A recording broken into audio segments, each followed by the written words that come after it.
A major diplomatic push is underway to end the war in Ukraine. A coalition of Ukrainian allies is increasing pressure on Russian President Vladimir Putin to accept a U.S. ceasefire proposal.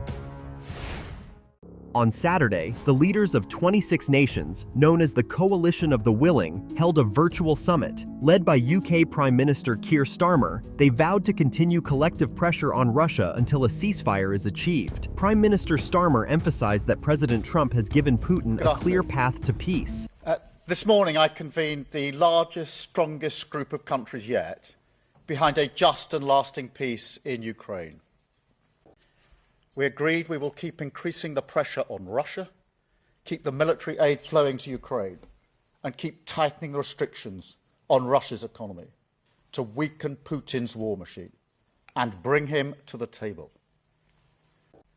Our militaries will meet on Thursday this week here in the United Kingdom to put strong and robust plans in place to swing in behind a peace deal and guarantee Ukraine's future security. President Trump has offered Putin the way forward to a lasting peace.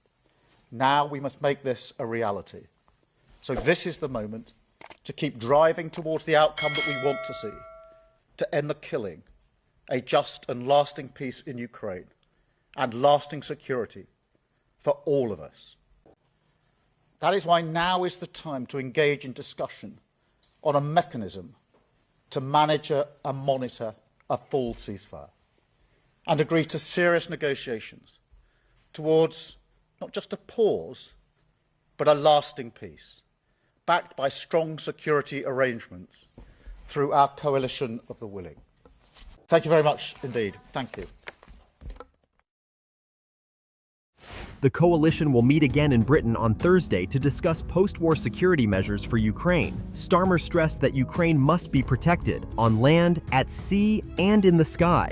The Trump administration has repeatedly urged European nations to take more responsibility in supporting Ukraine, both militarily and economically. On Thursday, Russian President Vladimir Putin met with U.S. envoy Steve Witkoff to discuss a 30-day ceasefire. Kyiv has already backed the proposal, but Putin has laid out strict conditions. Putin demands that Ukraine abandon its NATO ambitions, reduce its military size, and surrender 4 annexed territories, terms that Kyiv has firmly rejected. Ukrainian President Volodymyr Zelensky called the territorial dispute complicated and urged allies to provide clear security guarantees. He warned that Russia is stalling for time to strengthen its military position. In a message to European leaders, Zelensky said, "The path to peace must begin unconditionally. If Russia resists, we must apply maximum pressure."